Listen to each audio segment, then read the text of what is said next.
Sleep. Hey, buddy. Here, let me go put you in bed, and then you can go to sleep, and Daddy will come tuck you in. He's not gonna come here. He's gonna be in the bed. Here, at least come lay in this room so you get better light. You scared?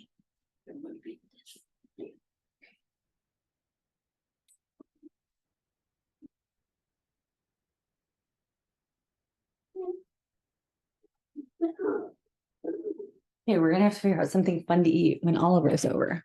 Pizza. Okay, that's fine. Oh my gosh, this background looks crazy.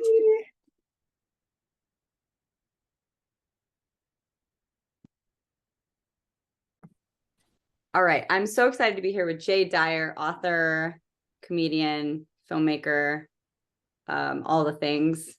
Academic. TV presenter. I haven't made any films. TV presenter. Oh, maybe okay, one TV day, presenter. Maybe one day I can make a film.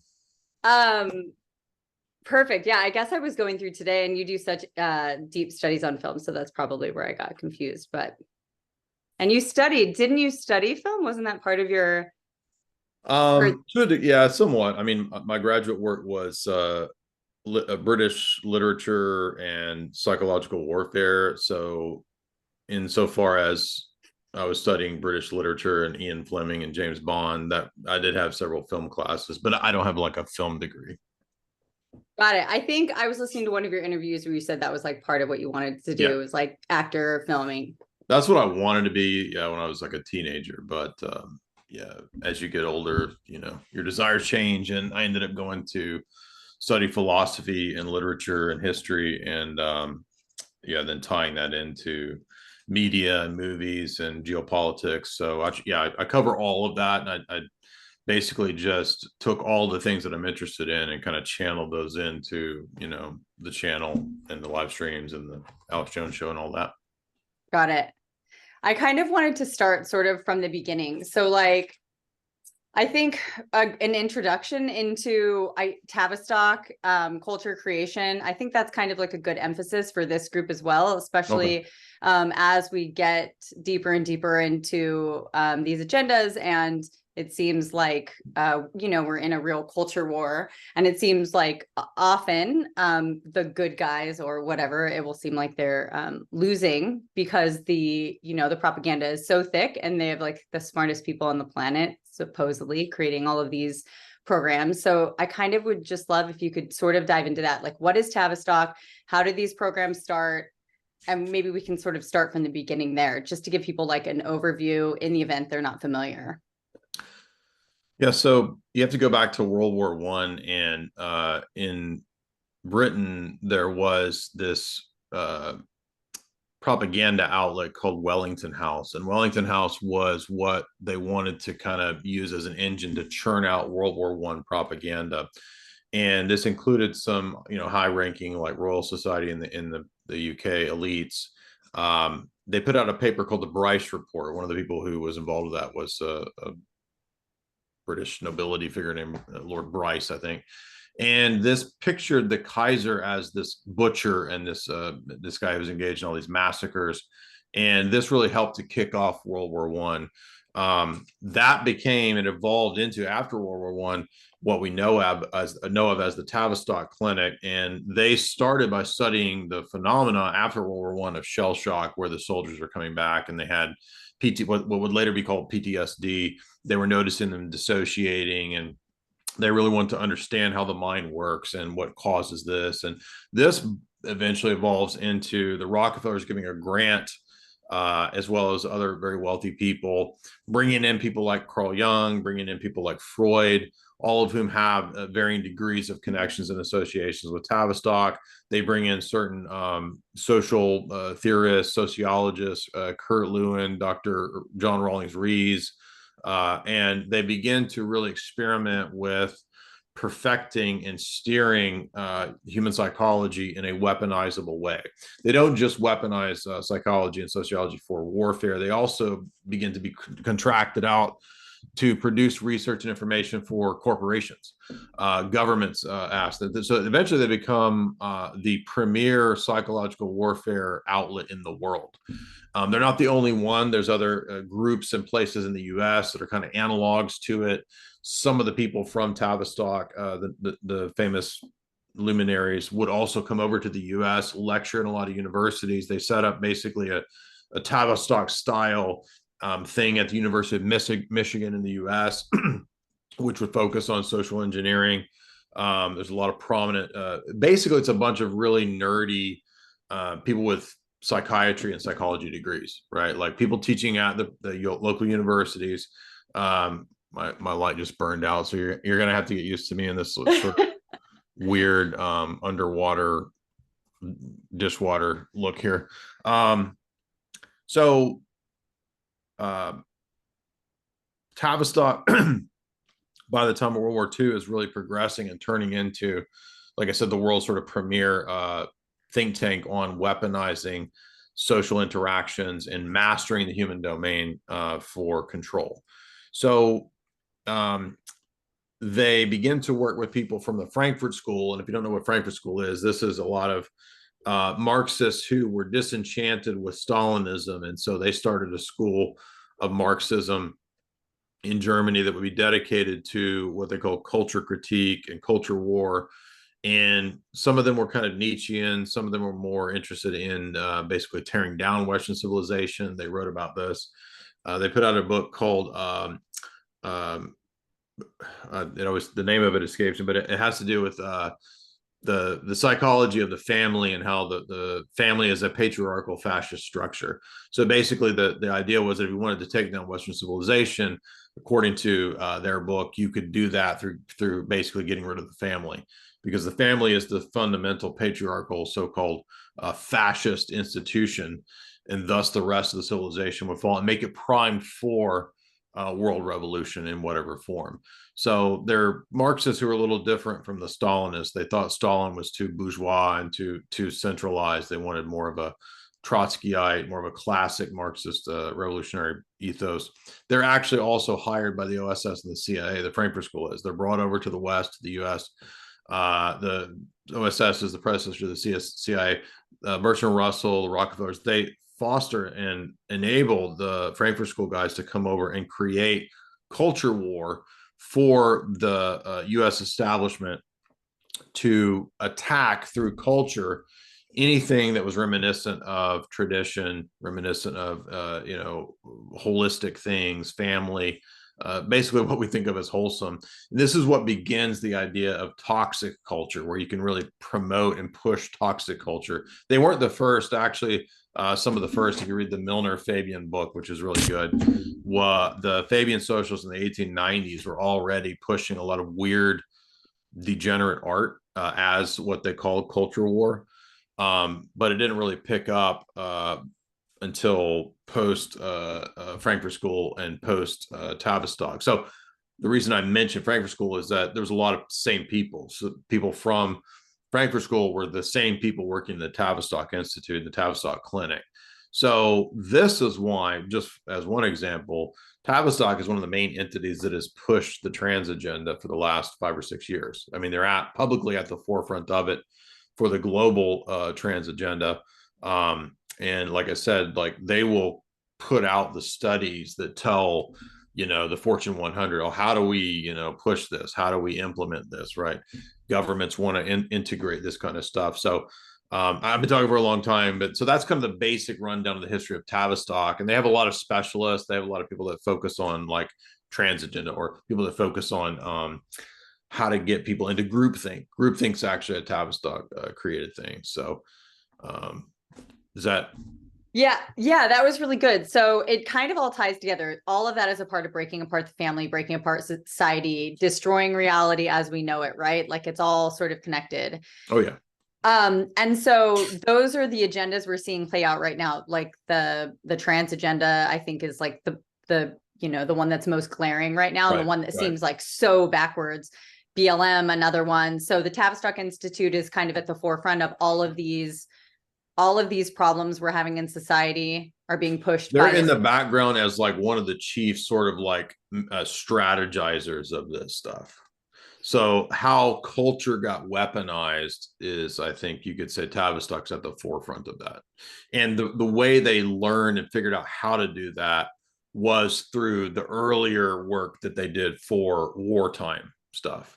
So they would study and figure out how to use wartime to psychologically manipulate the population. They took all that research and information, weaponize that then for culture in the future for the masses.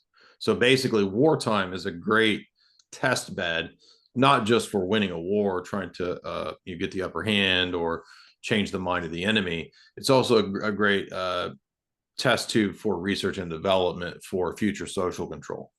So, and do you mean like, okay, real wars? I don't even know like what that term would define, but like what we're seeing in Ukraine right now, like is that a part of it as well? Like people flying Ukraine flags. I mean, obviously that's like a way for our government to funnel money as well. But like it seems like there's this continuous war. And is that so they can continue to manipulate us and turn us against each other and have people flying the flags and not flying the flags?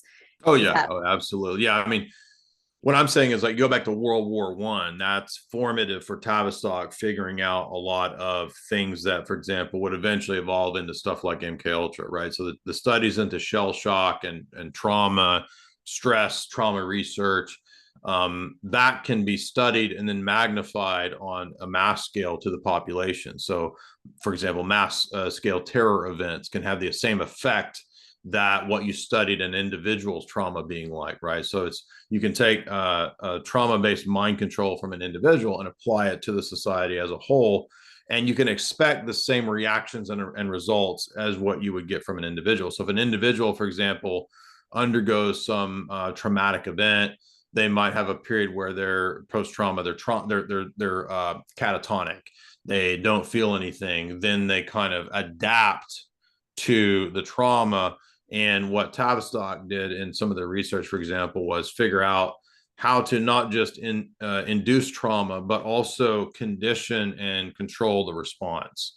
So, in other words, the person who's then traumatized, or the population that might be traumatized, they already have in the wings waiting the response that they want you to go to from the get go. For example, a mass terror event, one of the uses of there's many uses of these, but one of them might be to increase surveillance. So yeah. they want more and more compliance with you giving up your civil liberties. They already have that as one of the goals from the outset, and so a mass terror event can be something that spurs people to that. So we can think about the Big Nine event as an example of that, but obviously more recently, the last 3 years, COOF. I mean, the COOFID, right, was a huge psyop that was based largely on fear, mass fear, and social engineering and conditioning, getting people to comply.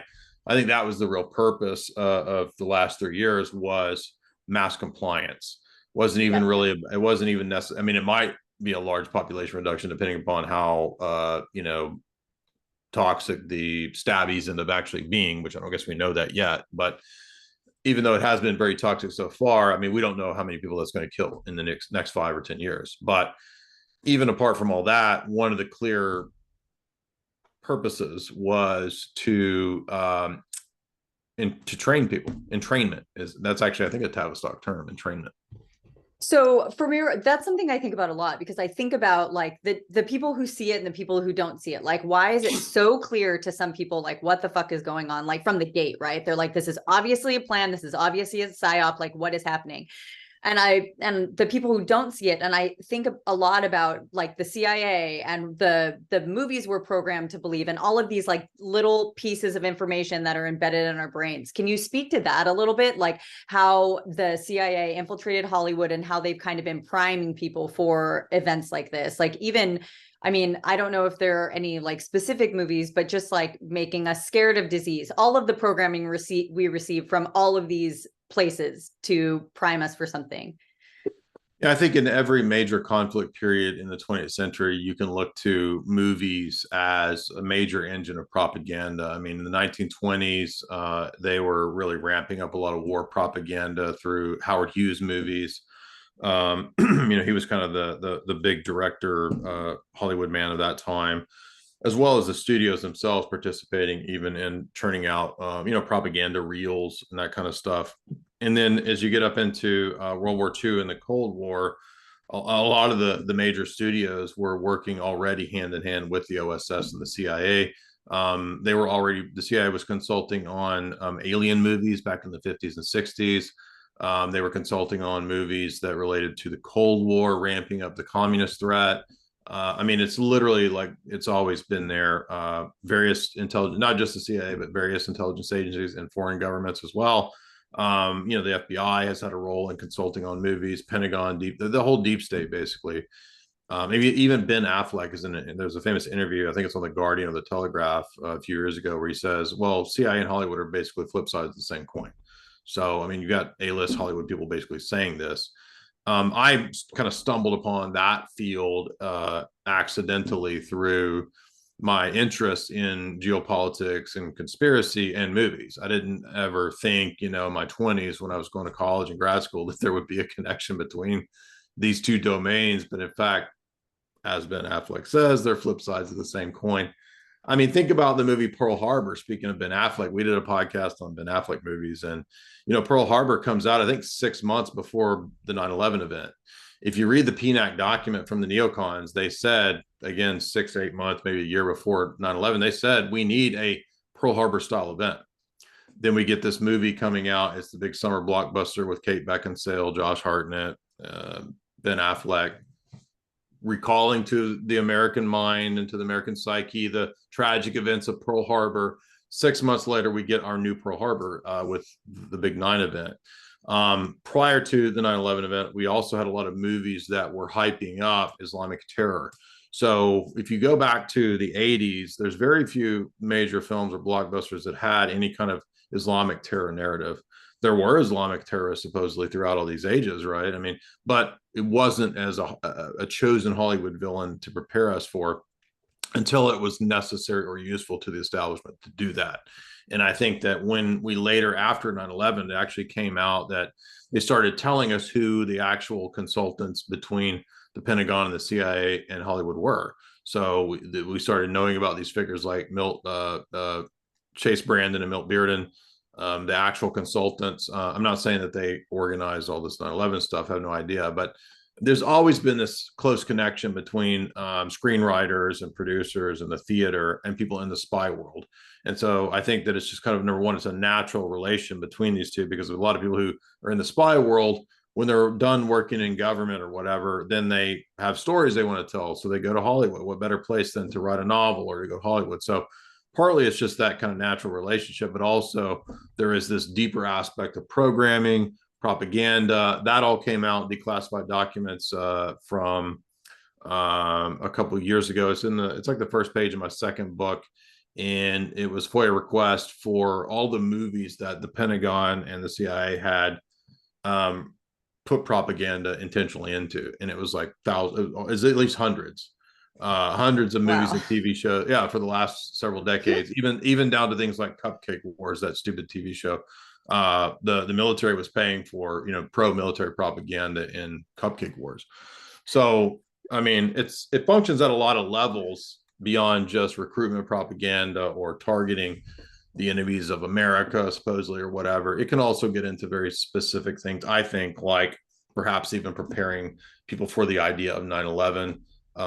Even professors have written about this. Elliot Gaines is a professor who writes on semiotics, and he writes about the symbolism of Independence Day and the destruction of giant buildings blowing up being very similar to the semiotics or the symbolism of the towers on 9/11. And he posits that not necessarily that the makers of Independence Day knew about 9/11, but that the symbology used, or the intentional destruction of those kinds of structures, is intended to speak to and traumatize the psyche at a very basic level. So there's a long history of Hollywood and CIA and other agencies as well. And this even spills over into famous actors having been spies. We overlook this element. I've covered it a lot, and I get no traction when I do podcasts and videos on this. I don't understand why people don't find that fascinating. To me, it's like, if all these Hollywood people, even the A-listers, are spies, doesn't that tell us something about the incestuous relationship of, the deep state and Hollywood? I mean, it's like, but Like people they don't make these connections. who, uh, and like what percentage of the actors and the people who are like on the A list are real, like real presenters? Do you have to like buy in to make it in Hollywood? Like, what are your thoughts on that? Like, are there true people who like wait tables and make their way all the way to the top, or is there a buy-in or a connection to some kind of like, elite family to be put in that position? I think all the above. I mean, I was trying to pull up my video because I don't even remember I listed a whole bunch of, I think I listed 10 or 15 in that one. I mean, I can tell you that like Jimmy Stewart worked with the FBI. They recruited the most famous actress in Norway ended up being a spy. There's Wow. a whole movie about her. It's just called Spy. It's a great movie. You should watch it because it actually shows how they compromised her and forced her to be a spy, and she had to sleep with the Nazi high command and all this stuff to be to basically be a honey trap. Um, it's on Netflix. It's called Spy. She's one example. She's the most famous actress in Norway. There's, I mean, Julia Child. She would work. She was a spy in the OSS. The cook, the TV cook. Um, uh, Cary Grant. They asked Cary Grant to spy on Errol Flynn for the government. Um, I mean, the list goes on and on and on. Walt Disney worked with the CIA. Um, I mean, it's not every A-lister, but it's a lot of famous historical A-listers. And it's not just people in Hollywood, it's also uh, sports people. Mo Berg, the famous pitcher, he was OSS. So it's pretty common stuff. I mean, even um,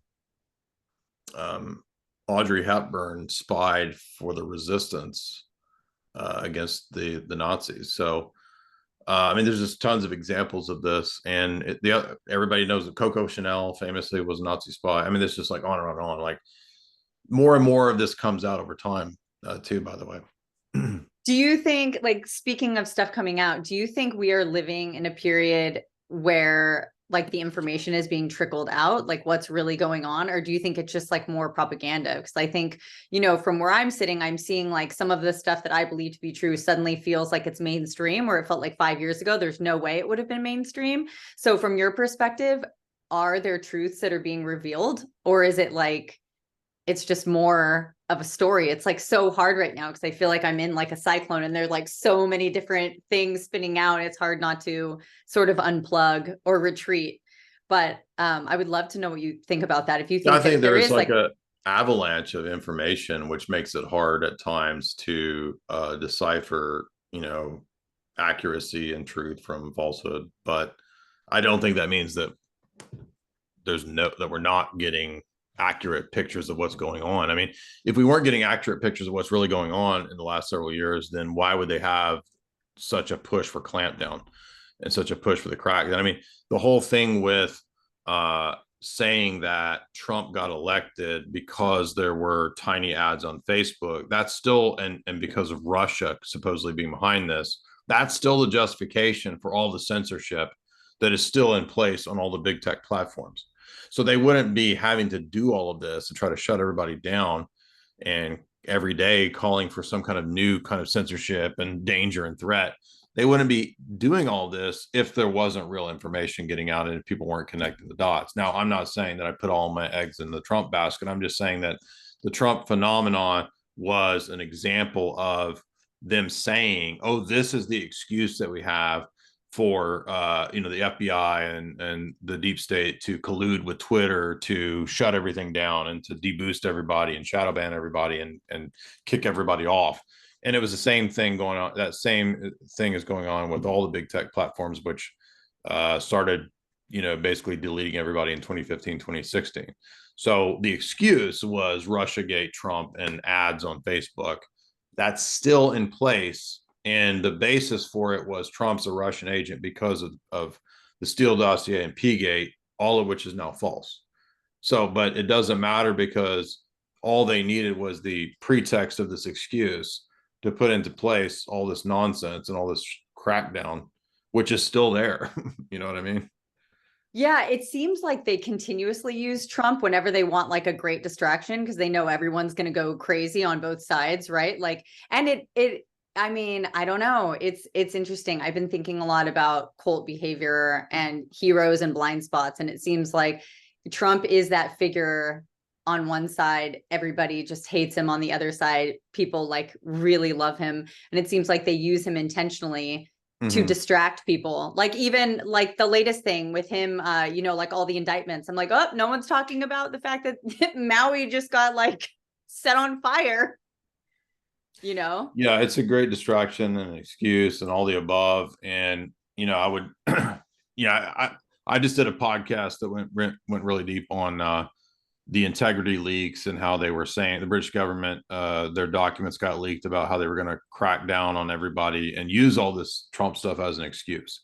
And they would have to do what they had to do to shut down free speech was the main goal of all that, basically, is what I'm trying to say. So they wouldn't have to do that if there weren't real truths and reality coming out on a mass scale. Now, you're right, though, that there's an avalanche of information that creates disinformation. So it's not easy to decipher exactly what all is going on in every single event. But we don't have to know that. Like, we don't have to figure out exactly what happened in every single event to know, okay, the government's lying. Whatever they're saying is bullshit. And they're using psyops. I mean, all that came out that the Canadian government, for example, was using all of the NATO psyops to intentionally scare people to get them to comply. Right. I mean, so it wasn't really a giant pandemic threat. It was psyops that you're supposed to. The real threat is the establishment. That's the real virus, right? And that's coming out. People are figuring that out. And so that's why they're clamping down. That's even, it doesn't matter ultimately, in my view. Like, I don't know Elon's motivations or whether he's some good guy or bad. It doesn't matter because I can just look at the fact that they're not even happy about a little bit of freedom on Twitter, that they're having to go crazy and react over this stuff. You know what I mean? Yeah, I mean, but again, I like think about someone like Elon, and he feels like a necessary person in the plan as well. Like all of the, you know, like the Teslas can just be shut off like at any moment, right? Like they're No, controlled. I'm not. Yeah, I'm not. I'm just saying, just the manifestation of everybody freaking out over some truth coming out on Twitter. Oh, I see. I'm not talking about whether the company is good or, yeah, I agree with that. I understand what you're saying. I'm just saying that the reaction of the establishment shows that, not Elon Musk's motives, but shows that there is a real groundswell of people understanding what's really going on. Right. Yeah, I think so too. It's interesting. And I do vacillate between feeling like, I don't know, like believing that, you know, that we're gonna like the good's gonna prevail, and then just being like, oh fuck, it's so fucked. Like, especially the more I hear about all of the transgender stuff and like children being like mutilated and people championing in being champions of that behavior, right? Like normal, seemingly level-headed people justifying that as compassionate care, right? Like, how is that compassionate care? And how does anybody buy that? It's like the most insane thing ever. Well, some of the documents, like Stanford research documents and some of the Tavistock type stuff, if you read Daniel Esselin's book on Tavistock, he talks about some of the documents intentionally saying that they would foster delusion, insanity, and mania on purpose. So, I mean, it's not an organic movement. It's not it's accidental. It's not like pure motives. I mean, that's being pushed intentionally to induce mania.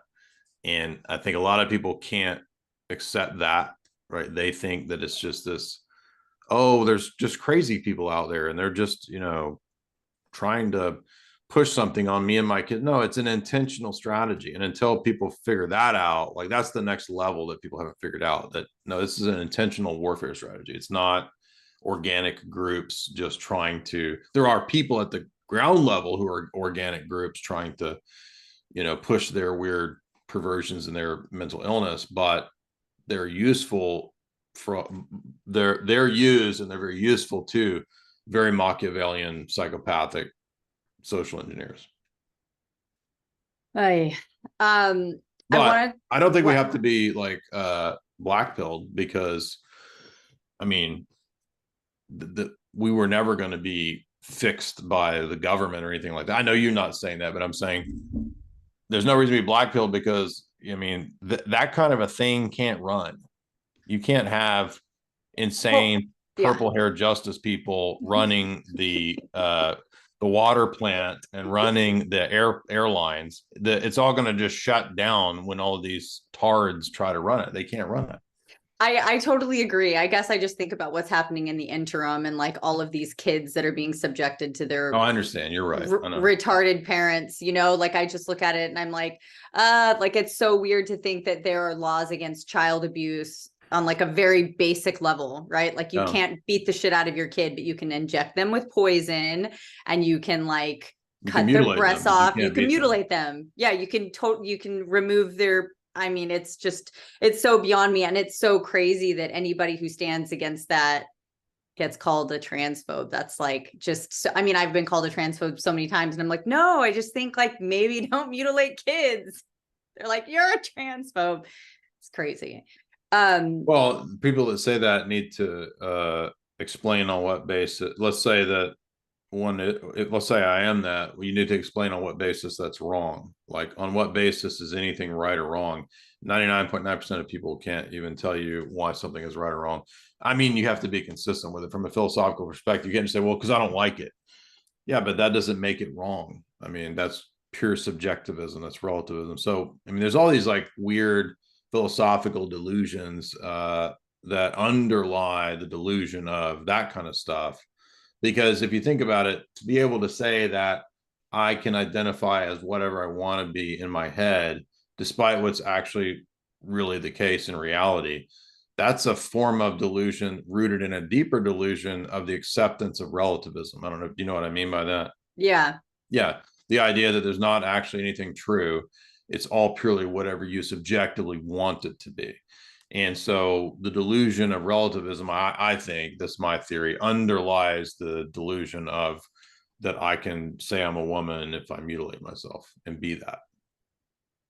Yeah, I mean, it's really confusing to watch people play that game and have the expectation of everybody else to accommodate them, right? Like if I think about like ageism is the only thing I can relate to. Like if I assumed everybody had to treat me like I get mammed all the time, right? I'm almost 40. And like if I got offended because I identified as something younger, I mean, I know that's like not a great example, but like like imagine if like a bunch of Olympians competed 40-year-old men competed in like the child Olympics because they identified as children. I mean, it's insanity. And it's the expectation of everybody to to accommodate their own crazy ideas. It's just yeah, it's maddening. And it's Well, mad.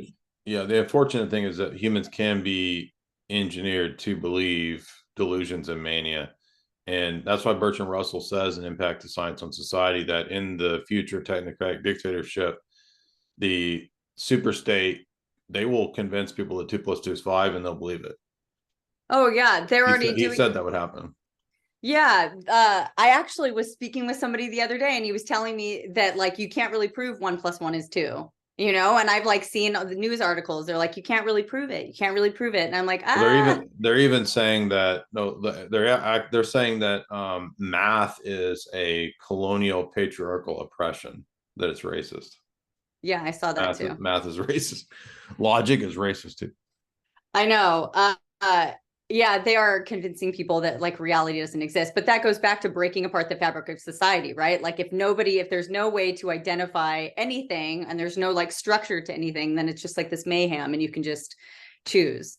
Everything, if you think about it in an alchemical dictum, everything is dissolved to then be coagulated back into the new form. So the whole project from these revolutionaries is to break down, to destroy, to dissolve, and you do that through constant promotion of all the stuff that we're seeing. You get men and women to fight, get all the people to fight, have all these radicalized groups, get everybody fighting, get everything basically to the point of collapsing. And then when everything's dissolved and collapsed, the system already has, like I was talking about earlier with entrainment and groupthink and all that, it has the prepared solution and salvation that they want to offer you, right? Klaus, for example, said right after COVID or right in the middle of it, right, it's a much angrier world. And he wants they want an angrier world because the angrier world then cries out for help us, save us. The system already has their Right. prepackaged salvation, which according to Klaus and all these people is the circular economy, which is you own nothing, have nothing. It'll all be rented and provided for you by the super state, the super system, universal basic income. And so the circular economy, right? That's recycle that. But if you think about it, the more you start thinking about, wait a minute, so we're going to eat bugs, we're not going to own anything. Like we're part of that cycle, right? So they're going to recycle you. That's the point, right? Like humans are going to be, composted and recycled as well because you're a problem for nature. You're part of the cycle of nature, but you can also, if you don't, they actually say this in at least two of the global elite texts that we've covered. It's in Ghost in the Machine by Kessler and then Friedhof Capra's Turning Point, that if you go against the system sees you as a virus to the system because it's an organism. They call it a holon. And so they see that the priest class believes that they are part of this organism. And if you disagree, you're like a virus in a organ, like a body, right? So you have to be eradicated because you're not part of the life cycle. You're a threat to the life cycle. That's what they're saying about people who are dissidents, you see. Right. Yeah, it has been fascinating to watch people justify like not being human in order to like save the planet, like watching the climate change agenda roll out, like the abortion conversation I think is the most obvious, right? Watching people say like, well, abortion is one part of it, but like we're not going to have kids because we want to save the planet. I'm like, yeah, but wouldn't you be saving the planet for the kids? Like if you're not going to have kids, who the fuck are you saving the planet for? The planet's going to be fine. Like Yeah. you're saving it for like the overlords, like the only, because they're having kids. That's what it They're having amounts to. Exactly. yeah, right. And to speak to like the like the cycles of things and like asking the government for help, it's been fascinating to watch. Like we lived in Los Angeles for a long time. We left Los Angeles. Have friends in New York as well, and watching like the intentional demolition of the cities as they like removed the cops. And now they're letting in all the migrants and the crime's going crazy. And guess what they're doing? They're hiring cops. And now all of the people are asking for help from the government because there are all these problems. It's like all of these intentionally created programs to make people beg for help from the government. It's Yeah. Have you ever heard of the day tapes? no. Yeah. You should watch the talks I did on the day tapes. They're on YouTube, but the full day tapes are also on YouTube. If you look them up, it's called The New Order of Barbarians. And it's like a 4-hour talk of a guy who was a doctor who was invited to the 1969 Planned Parenthood conference put on by the Rockefeller Foundation and Planned Parenthood for world government. So this was a 1969 World Government Conference. And a lot of people thought, well, we don't have any actual documentation. We just have the testimony of this doctor who was there in attendance. And it was like a week-long or weekend lecture series by a bunch of people from the Rockefeller Foundation and Planned Parenthood in 1969 saying what the plan would be for the next several decades. And literally almost everything to a T has happened, even to the point of forced vaccinations and attempting to push that kind of stuff. But another thing that he talks about in the plans was that they would have what they call pressure from above and pressure from below. And so that means that there would be increased, for example, drug use. I'm talking about hard drugs like fentanyl, this kind of stuff, as the government pushes more and more drug programs, which don't work, which are intended to mess up the society. So what you're talking about with getting rid of the police and then having the government solution, all that stuff is actually in the day tapes. And that's actually a plan. It's a strategized plan that the Rockefeller Foundation talked about in 1969. Yeah, I mean, it's obvious that it's intentional. It's like it's formulaic. Like everything All that's the way back happening. to the 1960s, he was talking about the cities collapsing exactly the way you're talking. That's Uh, 1969. They were talking about that. um, yeah, it's crazy. I'll send you the day tapes here. I think I think when I was doing research for this interview, I hopped on a couple of them actually. Now I'm like thinking about what you're saying. So I think that was one of the videos I watched. Okay. I want to talk a little bit about, while we have like just a teensy bit more time, but speaking of the 60s, just about Laurel Canyon and about like, I don't want to like totally break people's hearts, but can you speak a little bit about Laurel Canyon and the CIA psyops that existed within the whole movement and the music of the 60s and 70s? Yeah, Dave McGowan's book, Weird Scenes Inside the Canyon, is kind of a recent thesis, which I think is a really good book on this counterculture scene that popped up. That's really the basis for the 1960s counterculture in terms of music and the arts. And his thesis is that this is not really an organic scene. There were plenty of people who were just sort of happenstance organically involved, but that the people in the scene that got promoted, the Doors, Mamas and the Papas, these kinds of bands, they were really what the establishment at certain levels wanted. And so, for example, Gordon Wasson, who's one of the figures in terms of promoting and pushing a lot of the LSD and entheogen and mushroom experimentation in the 1960s, he was tasked with going down to Latin South America by the banking elite. He worked for JP Morgan. He and his wife went down there to do a lot of gathering of these shrooms for the CIA. And so this is part of MK Ultra, for example.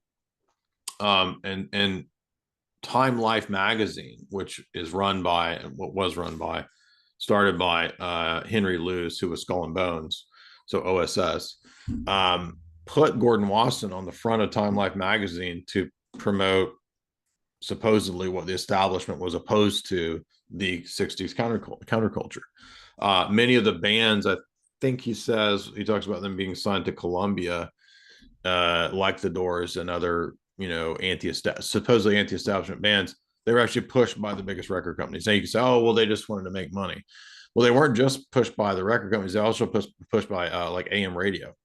Uh, and so why do we have counterculture being constantly pushed and promoted from the top of the establishment? And that's because it's not really counterculture, right? So this is not to say that everybody, again, in that scene is bad or malicious, but that a lot of those people suspiciously had military and intelligence and CIA family connections, and that might be part of why those people were promoted, and perhaps other groups or bands that had actual messages, like real anti-war activists, for example. Dave McGowan points out that the Laurel Canyon scene eventually started pushing a lot of the really hard drug and sort of sexual experimentation, free love stuff. That really just the hedonism displaced the anti-war message.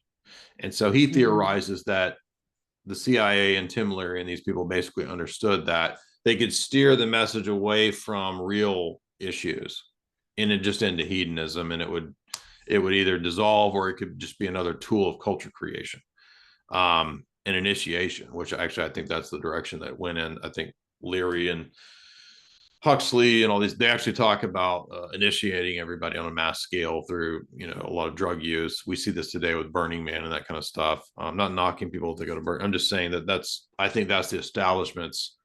I mean, look at Burning Man. It's like all the tech elite. It's not counterculture. I'm not saying that people don't do cool art or whatever. That's fine. But I'm saying that what promotes it, who's behind it, the purpose of it, it's not real counterculture from the top, because it's a bunch of like tech elite. You know what I mean? That's not counterculture. So, Dave McGowan goes into a lot of details of other people too who come out of the Laurel Canyon scene that are kind of suspicious. Rolling Stones. He goes into a lot of the stuff around Charles Manson that's suspicious. And so there's always typically a lot of these high level establishment connections to these so-called counterculture. But Frank Zappa is another person that he's very critical of, because Zappa and Zappa's whole family like comes from a hardcore military family. His dad worked at the Edgewood Arsenal making STP and various bio warfare agents. And so the idea is that, was he ever really counterculture? Probably not. That's Dave's thesis. So, and he goes into many, many more people. Do you think, speaking of music and sacrifice, was it sacrifice or initiation? Sorry. Do you think, so if we think of like hedonism, the music that's popular right now, obviously we've like taken a turn. I mean, some of the music that's Oh yeah, popular, it's like like Doja Cat and so bad. Little Nas and like gay pole dancing with Satan. I mean, it's like what? Do you think that like some of these acts, like when we see, when we see something like the Travis Scott concert and like people die, or you hear about like at the Pearl Jam concert that happened in the 90s, it was like like there have been all these various instances that have happened at these like large scale concerts. And I know that a lot can be done with the frequency of music. Do you think these concerts can be used as sort of sacrifice rituals? Yeah, I mean, I think a lot of high profile events are intended to be kind of mass, like the Super Bowl halftime show and that kind of stuff, right? My wife has a book where she writes about them as high profile rituals. So they're intended to really direct everybody's energy and attention towards, some kind of weird thing that, Pink or Katy Perry or Lady Gaga is doing. I think that's definitely going on. A lot of the people who organize those things are probably into Crowleyanism or Satanism in some capacity. Um, I don't know for sure if the Travis Scott event was a ritual sacrifice, but I wouldn't be surprised, though it's not outside the realm of possibility. Got it. Yeah, that's something I think when that happened, everybody was like, what's going on? And then you Yeah, start like going into these archives of these like various strange instances, I think I want, so that we have a couple minutes for people to ask questions. I think I want sure. to just leave off on like a good note or an inspiring note. What can we do to shift the culture? So for, this community is all creatives and people who make art, writers, musicians, actors, designers. So is there like, do you have any recommendations on how we can kind of shift the culture and what can we do and how can we harness our power to create the culture we want to see? Yeah, I can give you the things that have worked for me that I would recommend. I think that the more that you can have your own business, be independent, that you can be your own boss. I know that can be a challenge because, like in my case, there's always deplatforming and that kind of stuff, and that's happened in the past. For the website, the whole website deleted in 2018. So there's always dangers, but you can also usually recover from that kind of stuff. And thank God we've been able to do that in my case. So I would say that think about ways that you can move away from relying on the system as much as you can. So I would say try to get outside of big city. I know that a lot of this stuff's probably obvious to you guys, but try to get out of the big cities. Try to be as self-sufficient as you can. Have some gold, have some Bitcoin. I'm a believer in Bitcoin. I believe in firearms. I believe in even training yourself to learn self-defense. I believe in having your own land, try to have the ability to grow your own food or get access to a butcher that is good meat. I'm a big carnivore promoting person. I think that I'm an Orthodox Christian. I go to Russian Orthodox Church, so to me we love the Orthodox Church down here in Florida. It's a great parish. So if anybody's in the St. Augustine, Palm Coast area, you can come to church with us. We would welcome you there at St. Nicholas in Palm Coast. So those are good ways. I would also say, like you're doing, try to have, like friends that are not solely on the internet a million miles away. You can have those friends, but also have local friends. Um, Try to have families, which I'm sure you're doing that. I mean, those are the big ones. So, but what else can you do? I think we're at this weird juncture where the internet allows you to take whatever your skill set is or your talents, and you can conceivably potentially make those into a business or a way to make a living. We never had that before in the world. I mean, I think about it all the time. Like, could I explain to myself in the 90s when I was in high school what I would be doing now? I mean, you can't fathom. It's like, think about trying to tell your high school self what you'd be doing, and your high school self would be like, what? What even is that? Doesn't make any sense. And but also trying to explain how crazy the world is at the same time, it would just blow the 90s person's mind, right? But so if you can figure out how to make your skill set your profession or your job, which is what we ended up doing, that's one way to be really happy, I think, in the midst of all this craziness. Does that make sense? Yeah, that does make sense. Yeah, that's kind of it. Just being as self-sufficient as possible. I'm excited that you guys are here. Are you in St. Augustine full time now? Or are you still going back and forth? Well, I mean, we'll go back some. I mean, we kept our house up there, and we have, friends and family up there, and it's a nice kind of getaway place as well. I mean, who knows what? I mean, something bad might happen in Florida, so we might have to go to Tennessee. Something bad might happen up there, so we might have to go to Florida. So, I think we'll probably be down here most of the time, but we'll probably spend a few months up there out of the year. Cool. I'm excited to come. We'll have to figure out a time where we can all hang. Yeah, that'd be great. Maybe we'll come to church with you. We're only 2 hours south. Okay. Yeah. Or we can all meet up at like an event or something. Yeah, we're gonna go see Roseanne Barr on October 13th. Where's that gonna be? Here in Melbourne. Okay. Yeah, we might do that. Yeah. When is it? October 13th. It's a Friday. I'll send you the details. We'll see. Yeah. Cool. All right. Well, will you let everyone know where they can? Yeah, we can do. I'm going to open it up for questions, and then I just wanted to let everybody knows where to find you, but I want to make sure the link to your membership is in here, so that, is it just jaysanalysis.com? Well, if you go to the website, there's a tab if people want to become members there. Yeah. Okay, perfect. Or they can go to my Rockfin and become a member on Rockfin. It's a lot of the same. There's some differentiation, but a lot of the same stuff. Okay, cool. So I'm going to open it up. If anybody wants to hop on and ask Jay a question. That was really great, Jay. Thank you. Sure, anytime. Yeah, you're the third podcast today, so. Oh wow, you're busy. My mind is kind of mush now, but I'm making it work. I don't see anyone hopping on. Does anyone want to hop on? Oh, I can unmute. Yeah, Is that Josh? No, this is Sam. Hi, Sam. Hey, so I just wanted to say, I've actually been a follower of Jay's for a while now, a few years. And I actually wanted to say thank you to him in part because I actually became Orthodox, partly due to his videos, which is pretty cool. Man. That's great. No, it's just me. Yeah. Sorry. That's Sam. Hi there. Lighting's a bit weird where I'm at right now. Well, same here. Me too. Yeah, true.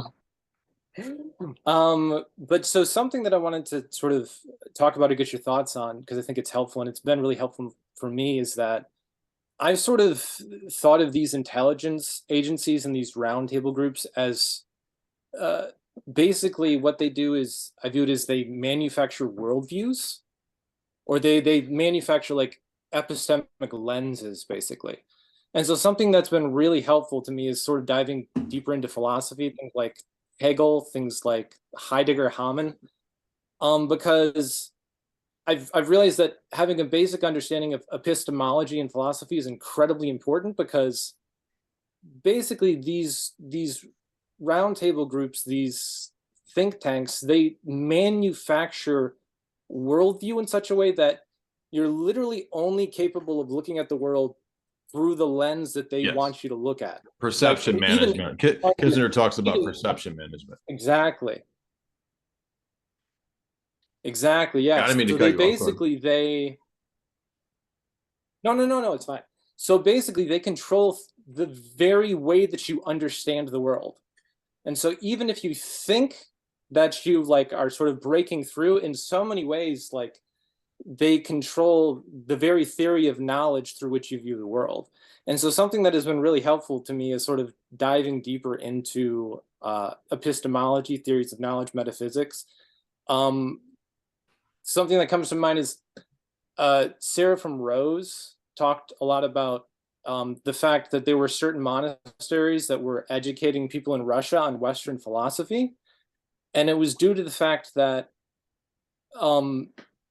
many of the people in Russia were very naive. And so when they were coming into contact with sort of people that had understanding of philosophy, they were basically like losing in arguments and losing their faith due to those clashes.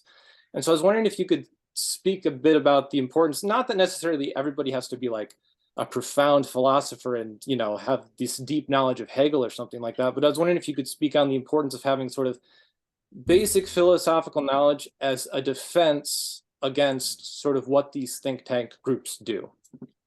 Yeah, great point. I think that most propaganda, you know, if you look at it and you analyze it, it typically operates on the basis of what we call fallacies or informal fallacies. A lot of propaganda is informal fallacies, for example, appealing to your emotions.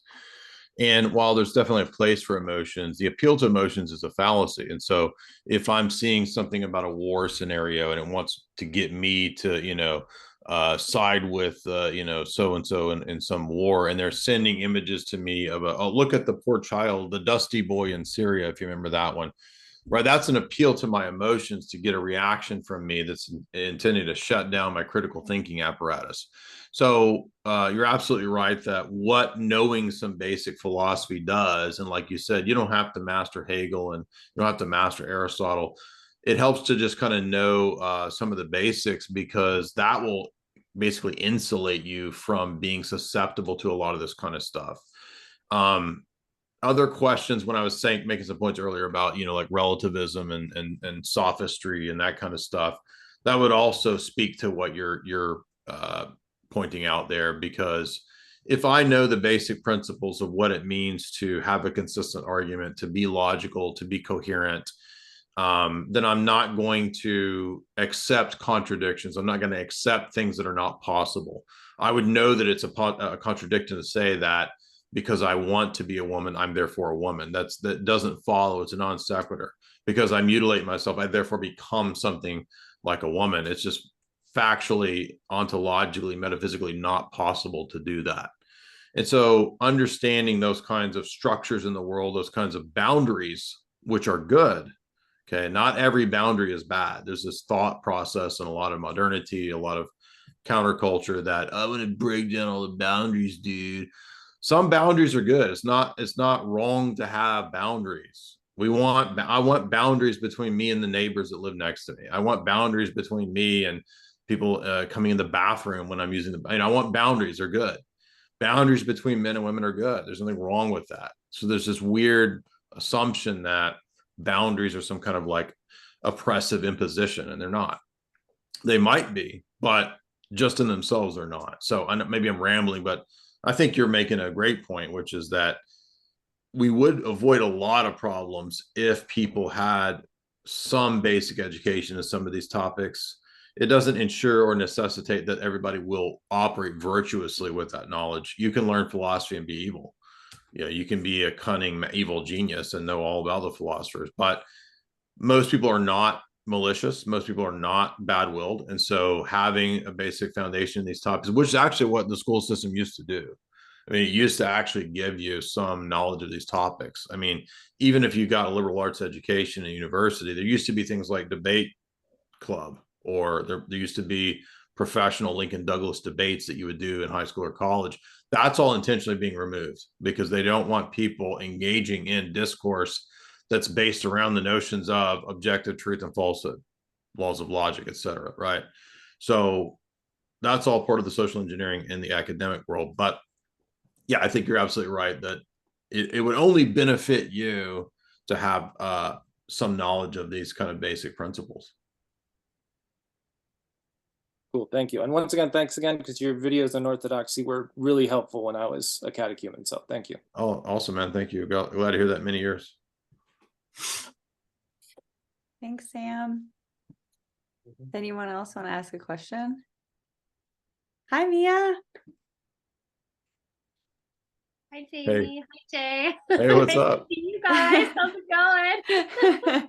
I'm in like a funny Airbnb farm stay right now, but I don't know if I have any questions. I'll try to think of something. I just wanted to tune in because you guys are awesome and this is Thank great. you. Thank you. It's nice. Well, we had a lot of fun seeing at you. your event. That was fun. It was Thank so fun. It was It was really so fun. It I had was the it best was a time. great night. It was so fun. You guys did a good job. So fun. Gotta do something again soon in real life, in person with you guys. Gotta come your way. Yeah, you have to come to Florida. Yeah, Now we're all Come to here. Florida. I totally want to come to Florida. I'm really excited. Gotta get it together soon. Cool, yeah. Good to see you. Good to see you too. Did anyone else want to ask a question? I was gonna say something about what you guys were just talking about, but it left me. I should have written it down. I don't know. Josh, do you have a question? Jennifer, Jane, Monica, Jessica, anyone? I have so many questions for Jay, but I want to be respectful of his and everyone else's time. So I'm a big fan. So thank you for all you do. Knowing just that how much of this is manufactured, right? Which I know is a big part of what you've covered.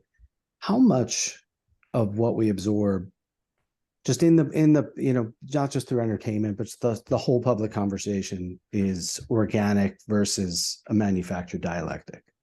So I think William Pike said, people shall want heroes, we will provide them, or something to that effect.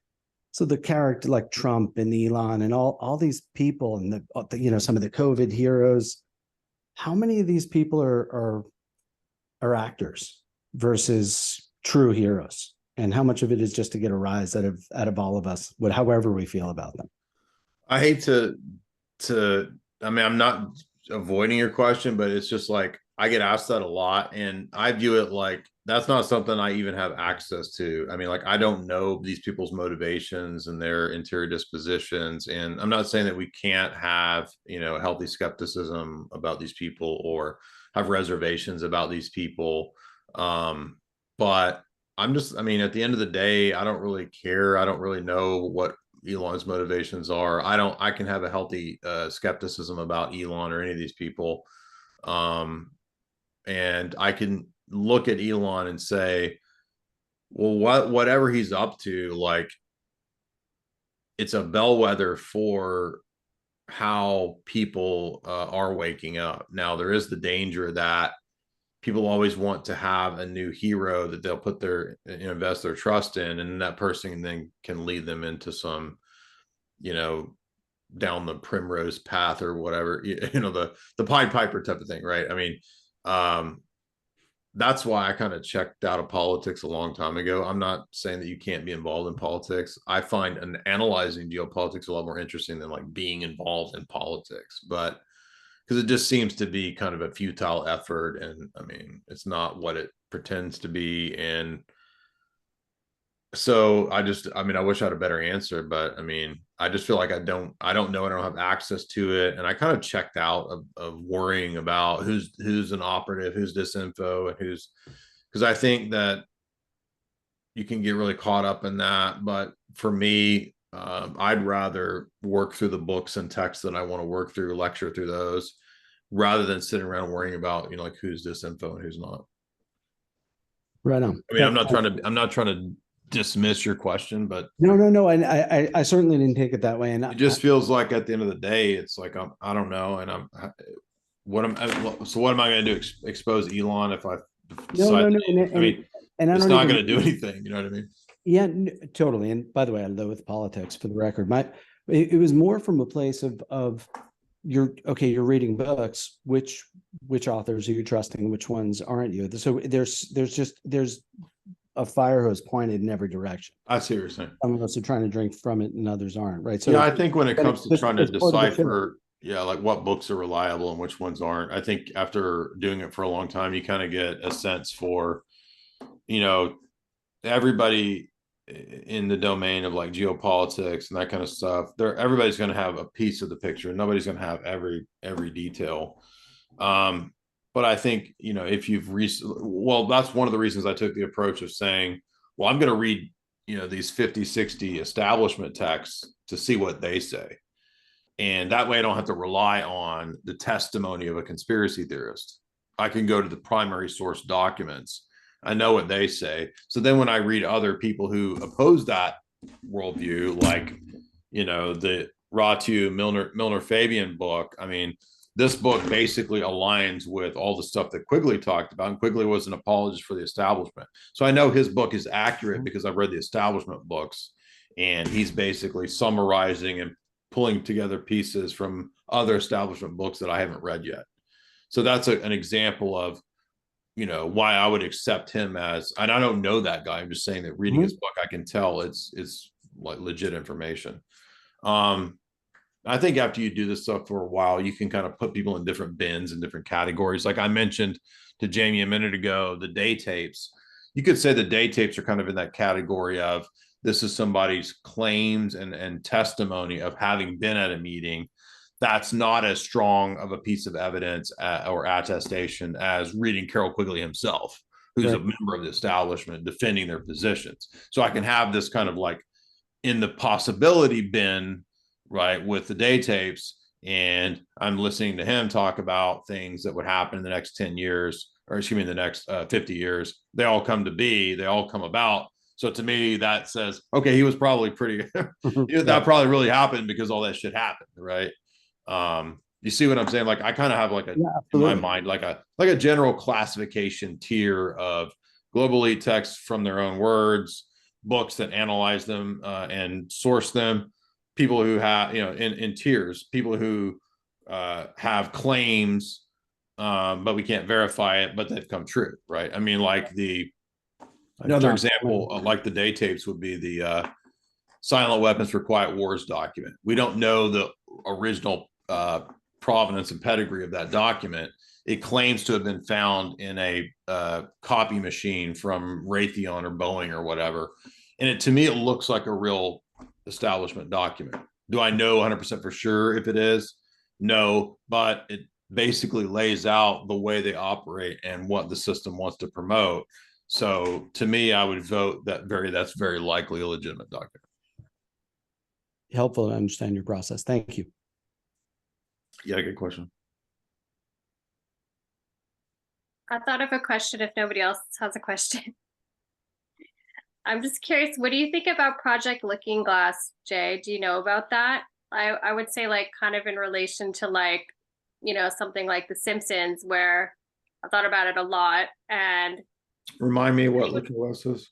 Project Looking Glass, it's like you know, like a supposed like CIA or whatever intelligence leak that there is technology to basically remote, it's like remote viewing, I guess. It would be remote viewing, or maybe like more advanced than remote. I mean, does this relate to the gateway process? Yeah, like exactly. So like if they're doing, the gateway process. So if they're doing that, i.e. like The Simpsons, because it would be virtually impossible to like, you know, if it's just predictive programming. I mean, there's so much stuff in that that's so specific, like how could you actually literally predict, you know, do you put that out and then recreate it in real life? I mean, it would be virtually impossible, I believe, just having thought about it a lot. So it makes me really wonder about, you know, Project Looking Glass and if that's true. I'm just curious if you have any thoughts on that. It's an interesting speculation. I hadn't thought about those two things together. One thing we did come across several years ago when somebody's and I were looking at the Simpsons stuff was that I think at least 2 or 3 of the Simpsons writers and creators come out of Evergreen College. And Evergreen College is a very well-known CIA connected school. So I think it's very likely that, you know, something like the CIA probably has some inroad to the Simpsons. We know that when Alex first interviewed Dean Haglund from the X-Files, like back in 2004 or 5, you know, Dean Haglund said that the CIA would come to the set of X-Files and basically say, hey, we'd like you to put this in there. We'd like you to put that. And, you know, The Lone Gunman has that, one of the most famous examples of predictive programming with the episode where they fly the radio controlled jets into the towers. 6 months Hmm. before that event in the first season of the Lone Gunman.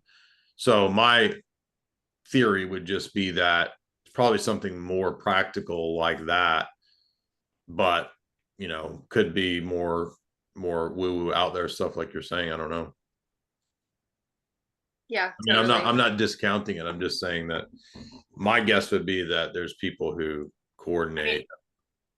I totally think there's people who coordinate. I'm just wondering if there's also like more. But yeah, I mean, I totally am with you. I mean, I'm pretty woo-woo, but I kind of think it's probably both at this point after thinking about it for a long time. But I for sure think I mean I'm so on board with So what you talk about, and that it's do you think would your thought be that people who write The Simpsons were in the gateway process and engage in remote viewing? Is that what you're saying? I don't think I feel like it would be something where somebody's doing the gateway process and seeing that or whatever that is. Are they jumping? Are they remote viewing? So they're gathering that information, and then I would think that it'd be more like feeding it to the writers. And like say maybe there's one writer who's totally connected to intelligence who like knows he's doing it, or not, or maybe it's somebody else who they're sort of able to feed it to them. I don't know if they could feed it to them through like you're saying, somebody being on set. They could feed it to them through like mind stuff, or even through like their dreams, or even I mean like I think probably there's a lot of different ways they could do that. But yeah, more like feeding it probably. Gotcha. Interesting. That is interesting. I've never thought about that. I'm like, well, The Simpsons, world. Another one, Simpsons. Well, if nobody else has a question, we'll wrap it up. It's late, and Jay, I'm so grateful that you took the time, and I'm grateful for all of the work. I mean, the body of work you've created is so massive, and the amount of hours you've put in to everything you've created. I mean, it's truly like a lifetime worth of work that you've already created. It's so impressive and wonderful. And thank you so much. Thank you. Yeah, it was a pleasure talking to you guys. Anytime. I'd love to hang out and chat anytime. Yeah, that would be fun. I'm going to kick everyone off. Jay, will you stick around for just like 1 sec? Sure. Okay, great. I'm going to kick all of you guys out. Bye. Bye guys. Let's see if they'll, oh wait, no, I didn't mean to turn you off, Jay. That's fine. Okay, thank you so much. That was so wonderful. And I'll go on is it best to go on your website to buy your books? I'm going to buy a couple of copies, and I'm going to give somebody in the group one. Is it best to do it through your website? You can get them in the shop there. Yeah. At the website. I went to our bookstore and they were sold out. So yeah, I don't know. Wait, you went to an actual physical bookstore? Yeah, I went to Barnes & Noble and they said they didn't have any in stock. Did they ever have them in stock? I think at one point, but I mean, my Hollywood books came out like in 2016. So, I mean, that's been a long time. Yeah, I like try and get stuff local whenever I can. That was the first thing. And then the second thing is I will follow up because I do want to figure out a time to see you and Jamie, and it'd be fun to hang out in Florida. Yeah, we'd love to. Do you guys have pals here, or did you just kind of move to the area? No, I've come down here for many years, so I had a lot of friends down here. Cool. And I had a church, our church is down here. So yeah, I lived here in 2018. Oh, nice. And yeah, I was trying to see if I wanted to live here, and then ended up getting a deal on a house in Tennessee. And then my plan was to still come back, but then COVID happened and I got stuck basically trying to figure out what I wanted to do in Tennessee. And then we just now got to the point where we could get a place down here. Cool. Awesome. Well, thank you so much. I'm so grateful. Thank you. Yeah, anytime. Let's stay in touch and we'll hang out soon. Okay. That sounds good. Bye. All right, bye. Good night.